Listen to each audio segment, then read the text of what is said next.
Տիկին Գարասյան, շնորհակալություն ձեր զեկույցի համար, դուք իրականում բազմաթիվ շերտեր եւ բազմաթիվ ոլորտներ շոշափեցիք ձեր խոսքի մեջ, որտեղ իրավամբ կան խնդիրներ, խնդիրներ, որոնց մասին պետք է բարձրաձայնել, առավել եւս որ հավակնում եք այս պաշտոնին, դուք մասնավորապես շեշտ կատարեցիք ՄԻԵԴ-ի եւ ՄԻԵԴ-ի որոշումների վրա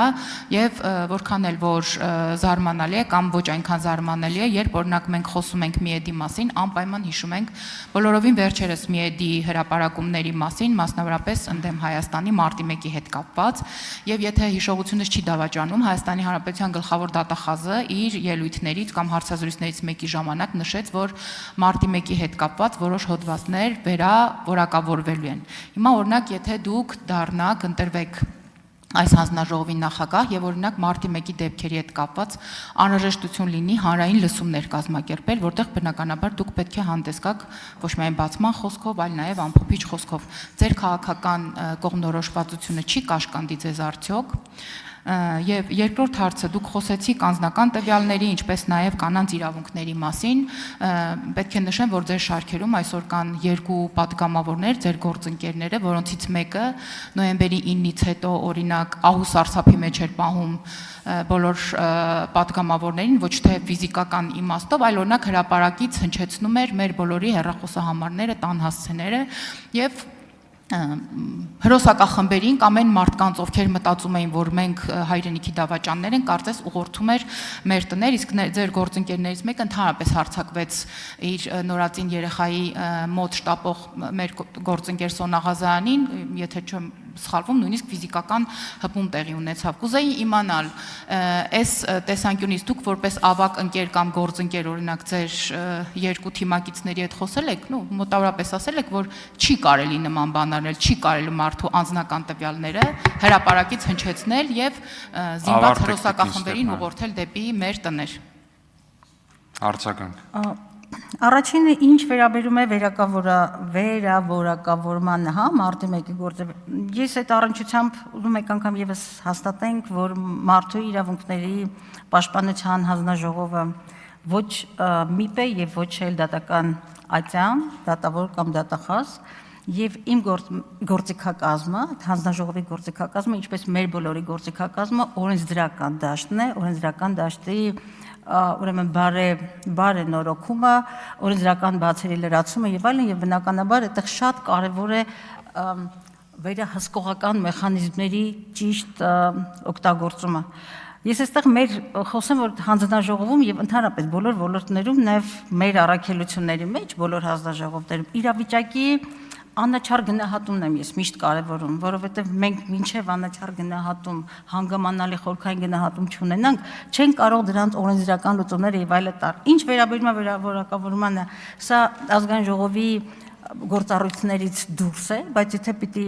այսպեսի հանգրվան ունենանք, բնականաբար իմ եւ հանձնաժողովի ընդրվելու պարագայում գործառույթը պիտի լինի Հայաստանի Հանրապետության օրենքների, սահմանադրության եւ միջազգային կոնվենցիաներով պարտավորությունների շրջանակում եւ ուրիշ ոչինչ։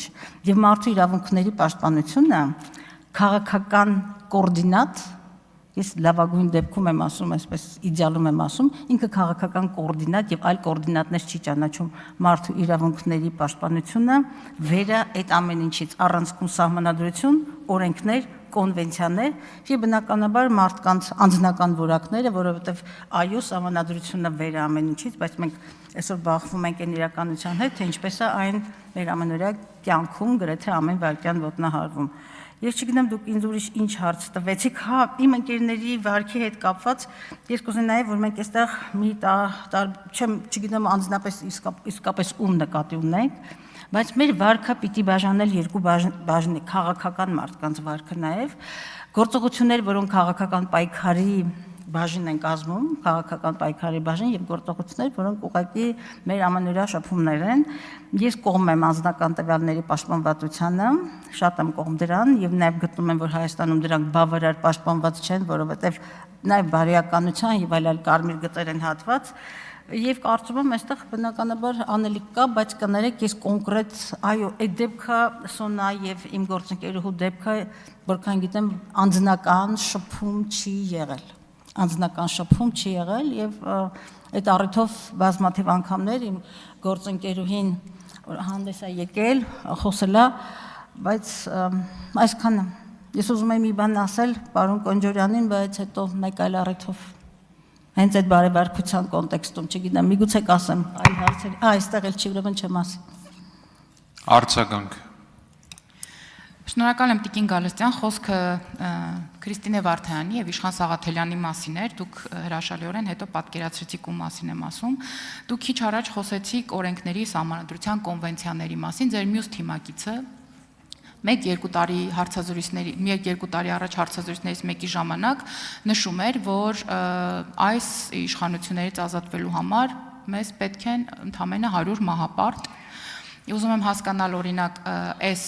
արտահայտությունը, այս հայտարարությունը որքանով է տեղադրվում իրավական գործիքակազմի մեջ եւ մի հարց Տիկին Գալստյան, կարող եք չպատասխանել ոչ մի խնդիր։ Ես գիտեմ, որ հիմա օրինակ Բաքվում գտնվող մեր գերիների հետ կապված քաղաքացիական հասարակության տարբեր կառույցներ ստիպում են, որպեսզի Հայաստանի Հանրապետության ՄԻՊ-ը գնա Բաքու։ Եթե այդպիսի առաջարկ ձեզ անեն, դուք պատրաստ եք գնալ Բաքու, թե ոչ։ Իմիջայլոց սկսեմ դրանից, ես կապվել եմ Վարդանյան ընտանիքի հետ եւ անկախ այս հանգամանքից դա ամիսներ առաջ եւ իմ պատրաստակամությունն եմ հայտնել միանալ այդ խմբի նախ եւ առաջ որպես ԵԱՀԿ խորհրդանական վեհաժողովի անդամ, որպես մարդու իրավունքների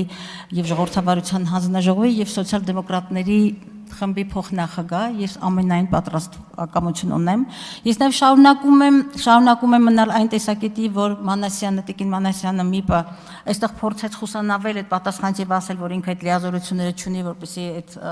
կոնտակտը հաստատի։ Ես գտնում եմ, այո, մեկ անգամ եւս հաստատեմ, որ հայ ռազմագերիների վերադարձի հարցով Հայաստանի պետությունը բավարար ջանք չի գործադրում եւ երբ որ ես ուզում եմ հիշել Բոսնիա-Հերցեգովինայի խաղաղության ուրեմն համաձայնագիրը, խաղաղության համաձայնագրի կարևորագույն կետերից մեկը գերիների եւ